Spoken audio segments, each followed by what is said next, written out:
Welcome YouTube family and welcome to another video show of the Kevin Strong Show. This is going to be a little bit more of a serious one. So the title of this is No Soldier Left Behind. I think that's an actual myth. I think it's bullshit. I think in a lot of places in the country, our government has failed veterans. I'm going to briefly talk about that in this video. If you're new to the show, welcome. I'm going to ask you politely to subscribe to the channel, smash that like button, hit the bell notification so you are notified when I do release my videos, which is typically once a week on a Saturday. So I decided to really do this video after really giving it a lot of thought and consideration. I know it's kind of off topic and not the theme of this show because I'm typically talking about finances or ways to lower your taxes and increase your income, keep your credit score up, your debt down, things like that. But this is something I've been thinking about for a while. I've talked to other veterans. So full disclosure, I am a veteran myself. I served in the United States Army from 1983 to 1986. I had basic training in Fort Jackson, South Carolina. I was not what they call a storm trooper. I had a clerk job. Yes, I did. Did all my time in South Korea, a place called Pyeongtaek, which is about an hour and a half south of Seoul, Korea, the capital. So I want to kind of talk about this issue about no soldier left behind and why I think it's a myth and how veterans are being treated in this country. I'm going to go over a little bit of information that I was able to do some research on. Then I'm going to transition over to a video that's going to talk about a couple of people that are just basically getting abused by the system. And the reason why I think it's so important to talk about no soldier left behind is a myth, is bullshit, because the theme of that, the essence, the spirit of that verbiage only applies as to when you are actively serving. Once you are discharged and you have injuries, you have psychological, you need mental health, you have PTSD, you have all of these things that are ongoing crises in your life that you need help for. And for some men and women need this assistance for the rest of their lives. But once they're no longer serving, they are of no service to the system. So once again, welcome. Here's a story that I was able to pull. The veterans who served in Iraq or in Afghanistan alleged that they were subjected to unnecessary genital exams and other procedures by a doctor while he was a physician's assistant at the Dwight Eisenhower VA Medical Center in Leavenworth between 2008 and 2014. I am purposely leaving out the person's name. I don't want to get hit with any type of defamation of character lawsuits, even though it's well documented. You can do a Google search and ascertain who that doctor was, but really, really, really sad. Veterans, and when it comes to nursing homes, veterans also face elderly abuse in nursing homes. Some nursing homes lack the amount of medical staff necessary to effectively care for all their residents, which we all know, and this includes their veteran population. Because veterans are more likely to suffer from PTSD and other behavioral disorders, they are at a greater risk of being restrained physically and chemically by nursing home staff. So back in the fourth quarter of 2022, there was some legislation that was brought forth by the U.S. Congress that was talking about taxing VA disability benefits. So your legs get blown off. You're not really making that much money, but hey, Uncle Sam's got to keep squeezing that orange until the last drop of OJ comes out. They're talking about individual unemployability benefits to disabled veterans at the full retirement age for Social Security, which so basically means is that if you're getting disabled benefits as a veteran and you reach full retirement age, they're either going to scale that benefit back or just eliminate it altogether. Narrower eligibility for VA disability compensation by excluding veterans with low disability ratings. So if you're really not that jacked up, we're not really going to worry about you altogether. Reduce spending on other mandatory programs as it relate to retired veterans, and reduce VA's disability benefits for veterans who are older than the full retirement age for Social Security. So even if you have a medical and or physical related situation that is associated with your time of service and you are deemed valid and eligible for said VA benefits, once you become eligible for full Social Security, the government and its prudent wisdom is going to say, you know what? We're going to cut that shit back and you can make the most out of it. I think this is ASA 9, ASA 10, ASA 11, and it is a very, very sad case. Now, in my humble opinion, like I said, I served for 3 years. I was not in a forward position. I was not an infantry guy. I did not see combat. But if it was up to me, all of the other government waste and all the other crap that goes on in this country, if you serve in any military, regardless if you're white, regardless if you're black, regardless if you're a guy, regardless if you're a girl, regardless if you're gay, whatever, if you served and you sustained some 50 to 75 to 100% disability, these are some of the things that I think that the United States government owes you, not while you're in the military, but once you are discharged. If you have children, and you meet the aforementioned criteria of being basically unable to work because of mental or physical impairments, any of your children, based on their grades and their academic potential, any child that can get into any public university of residence, the full 4-year ride should be paid by the United States government. Every single penny. These men and women that are coming back missing limbs, that are mentally and physically permanently disabled for the rest of their life, should not have any type of financial hardship whatsoever.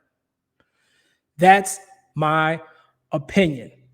Also, with the VA loans, which is something that I've never taken advantage of, I think they need to kick that up way more. I think there should be a lot more. I think that loan should be subsidized heavily more than what it already is by the United States government. So this is a really, really sad situation. I don't want to go on a rant for too much longer because I've been talking for a while.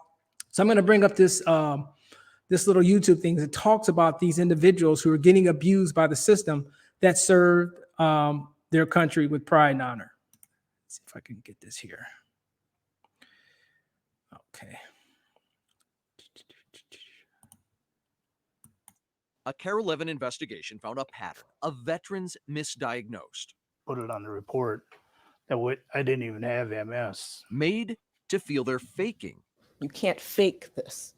Wrongly denied medical care and benefits. Toma VA turned me down, told me to kick rocks. Brandon Winishek, Abby Siakper, and Kelvin Catone all have documented and diagnosed neurological disabilities related to their service, and all had their care and benefits torpedoed by the same Toma VA neurologist. And her name is Mary Jo Lanska.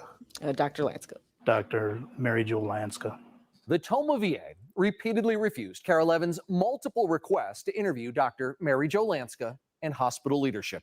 They refused to answer any questions at all, just sending a statement that says they are aware of concerns. Oh, there it is, right there. Kelvin's.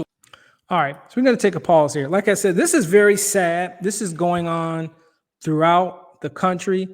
The mistreatment of veterans, that is absent of color, race, creed, sexual orientation. This is an onslaught on humanity. These folks deserve to be treated much, much better than what they're receiving.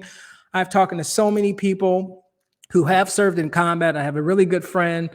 I'm not going to mention his name, that was an Army Ranger. And I'm kind of fascinated by those group of people because of the mental toughness it takes to become an Army Ranger. And he's kind of like, there's no big deal. I was like, yeah, no, man, that's a big, big, big deal. That's a big, big deal. Veterans should be taken care of. And for some reason, we don't. It's dishonorably mistreated. That's basically what we do. So we value them when they're in the line of fire, but once they're in the shadows and the light and the spotlight turns dim, we don't see them anymore in society. It is a very, very, very sad situation. I'm going to go back to this video here and then we'll wrap it up. Let's see here where I want to be.